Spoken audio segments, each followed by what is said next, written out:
Well, well, well, they've got almond milk. Malta's okay, huh? Malta's gonna be just fine. Good morning, Malta. Malta hot today. Molten lava. Lots of fun stuff to see here, and we're really excited. So let's get out there, see what's going on.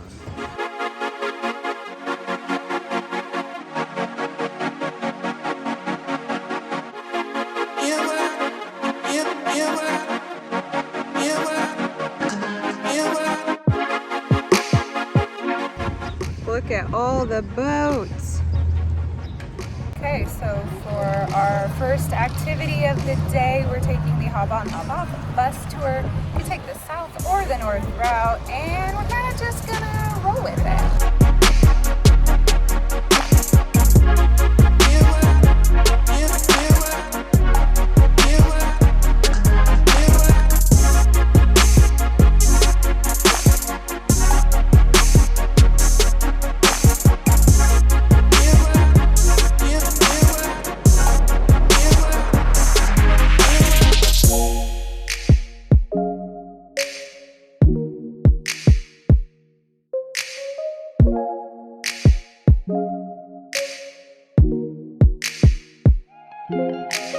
We just passed the hypoalgae. One of the most fascinating things here in Malta, unfortunately, they restrict visitors to 6 trips of 10 people per day. So only 60 people actually get to go inside.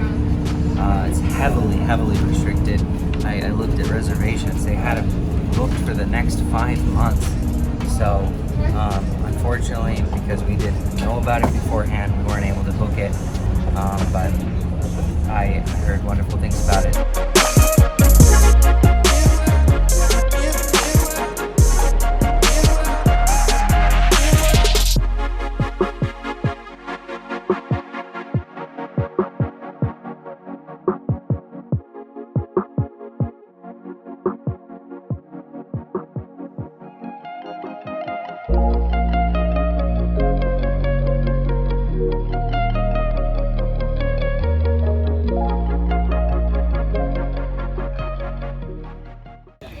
What a fun fishing village. So they got like shops and flea market shops and little markets, all the local goodies. Beautiful boats out here, beautiful weather. It's just right on the water. There's only a few places right on the water in terms of eating. And we're gonna go wait in line for the one that we like. So nice in here. It literally smells like summer fruit. It's so good. Love to come back and try something. I got octopus carpaccio, thinly sliced, olive oil with a little fried onion rings, and walnuts, and fresh calamari because the fishing day was today. Boom. They brought it in. I got myself an aioli. I mean, when you're on the water, you gotta eat from the water. Look at this. We're in Malta, babe. Yes, Malta. It's beautiful. It's hot, but it's beautiful. Malta, Malta, Malta. Malta, Malta, Malta. Wow. And of course, right now I have my tourist umbrella out because it's wicked hot. I grabbed a Maltese cannoli, which is spelled differently than the way we spell it in the United States. And a little Maltese dog tried to eat my cannoli, which is quite ironic. My first cannoli is a green pistachio cannoli. Doesn't this look fun? Take that, cake boss. Not my favorite. It's like cake frosting with a overly fried tortilla.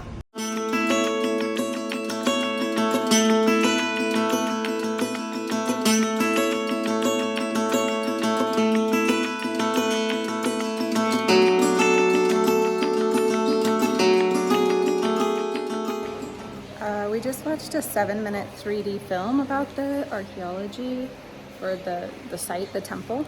The history dates back to 3,600 before Christ, BC. And honestly, it was so nicely air conditioned that I would watch it 10 more times. Okay, we're on our way to see the Hagar Quim temples and the Manghara temples. Minghara. I know I'm saying that wrong, but you know, you're not coming to me for pronunciation, guys. You're coming to me with some cool, fun stuff. So here we are, 3,600 BC. Now think about that. It goes in reverse order. BC goes all the way down to 0, 2,000 years ago. So we're talking about 5,600 years ago. Did I do that right? I think I did. These temples. You got the tickets, baby? Okay, they're gonna need to see the tickets. So, this constitutes as one of the oldest freestanding structures in the entire world, before Stonehenge and before the Great Pyramids of Giza. Let's go check it out.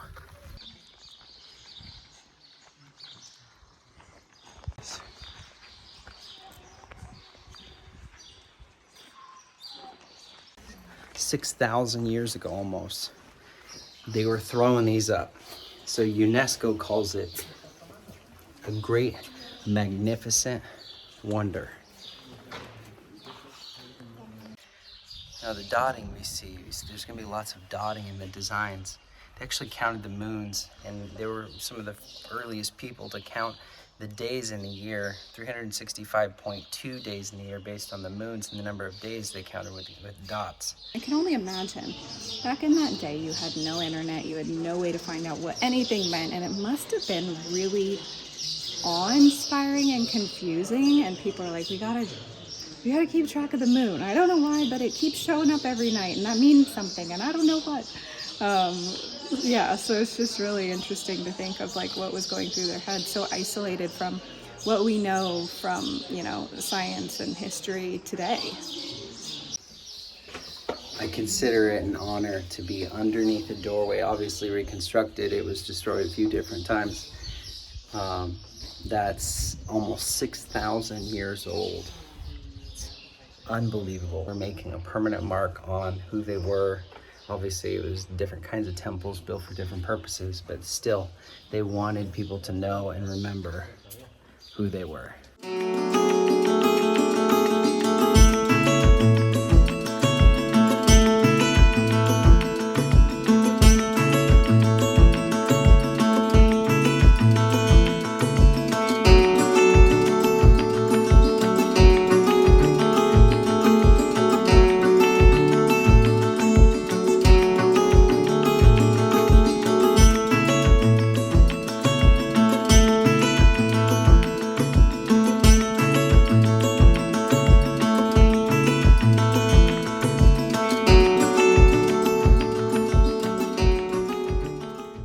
So this was the first temple we went to, and here's the name of the temple where we're at now. It's incredible to be here, honestly. It's like, I didn't know this was in Malta until today. I'm really enjoying the depth of history. We did the hop-on, hop-off bus, and every corner was talking about a different century. And here, on this corner, we're talking about the 4th millennia. So that's fun, right? Now these two temples are comprised of a thicker limestone than what you traditionally see, probably giving significance to why it's still here. You see behind me the dots? They were counting the moons on this one. It is really special to come to a place with so much history and really continue to put your life in context of like how you are connected to the human story.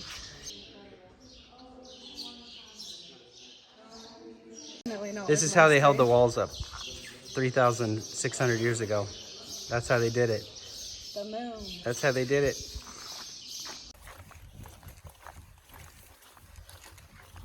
Pro tip, definitely, if you're coming to Malta, especially when it's hot, these umbrellas are lifesavers.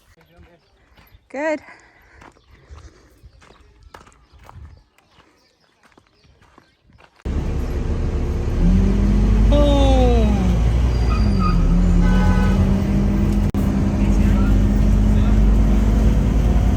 Walk this direction.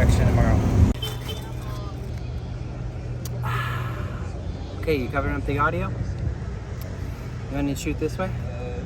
We good? Is it good? Right behind us, this whole coastline actually has some very ancient Roman baths. Some really fascinating baths. Basically, they carved out of the limestone like little spas. So all along the bay is like little Roman spas. So fun, a couple thousand years old. We're gonna try them out later on. But Malta is one of the smallest countries in the world. You can fit 30,000 Maltas inside of the United States, which is mind-blowing. Anywhere on the coast or anywhere on the island, you're 30 minutes away from the coast, which is super fun. We did the tour of the South Island on the hop-on, hop-off bus. Today, basically, they have two routes on this island. The archipelago of Malta is 7 islands, so we're on the main one. Malta has 3 inhabited islands, 2 that are mainly for everybody, and then there's one main one that's owned by a resort, very large resort. The other 4 are unoccupied, so you can go to visit though as well. They do have water ferries to take you around. And just after being here for one day, I feel like there's so much to do here because of the density of history. And you go to some places like, let's say California or New Mexico or, you know, somewhere in the United States, it's got 200 years, 250 years of history. You know, maybe a little bit more. But that's it. Here we are in Malta, and we just went somewhere today that had almost 6,000 years of history. We passed a cave on our south route that it says they had human remains as 7,500 years ago inside.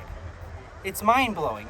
And some of the temples, even the place that we couldn't go visit because it only allowed 60 people to visit at any given time each day. It's booked out for the next 5 months. Is one of the most historic sites here on the island is 2500 BC, which is 4,500 years ago, the same year the pyramids were built. So I'm kind of taken back by the amount of history that's here, but it's really fun. I'm enjoying it. It was occupied by 11 different rulers and countries per se in the last 2,000 years. And so the influence here is tremendous. I feel like I'm getting a little piece of Europe.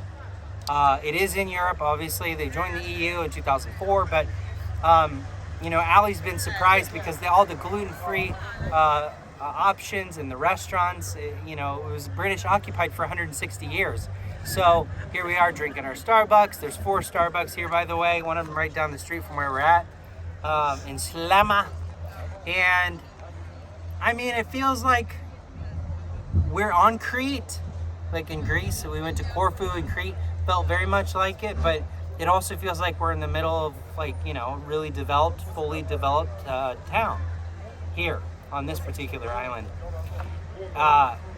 It's fun. It's fun. It's island life, but Britain influence. So, you know, we can go down and get almond milk. I mean, it's fun. Anything else you want to say, babe?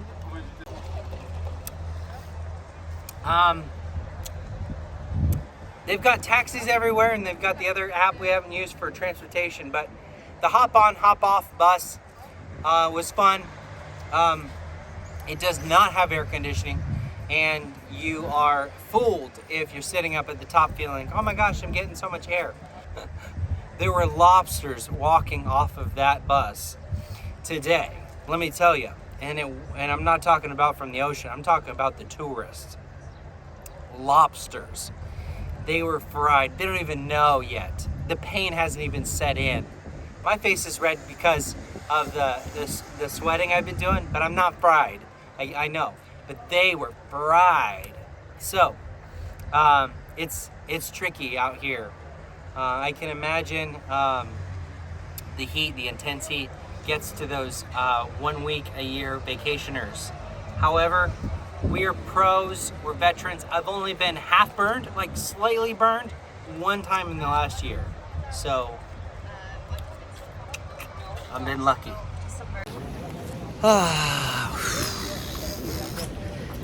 just as we're headed back to the hotel, it's perfect outside.